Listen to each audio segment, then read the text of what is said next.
शिप्रा नदी के पानी ने उगली आग। धमाके के बाद 10 फीट उछल रहा पानी।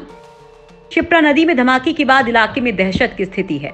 ये धमाके क्यों हो रहे हैं, इसकी जांच के लिए वैज्ञानिकों की टीम स्टॉप डैम से सैंपल ले चुकी है और जल्द ही रिपोर्ट का इंतजार हो रहा है। लेकिन महाकाल की नगरी से बहने वाली शिप्रा नदी में धमाकों के रहस्य ने सबको चौंका दिया है। खुद वैज्ञानिक भी किसी नतीजे पर नहीं पहुंच पाए हैं। दरअसल 26 फरवरी के बाद से शिप्रा के त्रिवेणी स्टॉप डैम के पास स्थित नए घाट के सामने नदी में धमाके हो रहे हैं। शनिवार को फिर धमाका हुआ। धमाके के बाद पानी 10 फीट तक उछल गया। उसके बाद आग लग गई, साथ ही जमीन से धुआं और आग की लपटें निकल रही हैं। इसके बाद इलाके में दहशत का माहौल है। नदी में धमाके कई दिनों से हो रहे हैं। धमाके के बाद नदी से आग और धुआं भी निकल रहा है। रुक रुक कर हो रहे धमाकों से ग्रामीणों में दहशत है। हालांकि इस मामले में भूगर्भ शास्त्री सुनील चतुर्वेदी ने कहा कि ब्यूरो ऑफ इंडियन स्टैंडर्ड ने पूरे देश को 4 सिस्मिक जोन में बांटा है। सिस्मिक जोन 5 में सबसे ज्यादा सिस्मिक गतिविधियां हो रही हैं। मध्य प्रदेश सिस्मिक जोन 3 में आता है। उज्जैन में इससे पहले कोई सिस्मिक गतिविधियां नहीं हुई हैं। शिप्रा नदी की घटना को लेकर एक पैनिक है और भूकंप की आशंका व्यक्त की जा रही है। वैज्ञानिक इस मामले की जांच करेंगे कि आखिर किस भूगर्भीय हलचल की वजह से वहां पानी उछला है। क्या इसका कारण भूकंप है? अगर भूकंप है तो उसका केंद्र कहां है और तीव्रता कितनी है, इसकी जांच वैज्ञानिक करेंगे। भूगर्भ शास्त्रियों के मुताबिक भूकंप आने पर 2-3 तरह की चीजें होती हैं।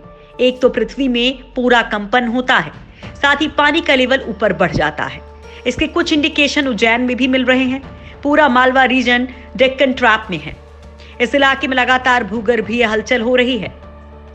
डेक्कन ट्रैप में बसाल्टिक रॉक्स हैं और इसमें सारी चीजें मौजूद हैं।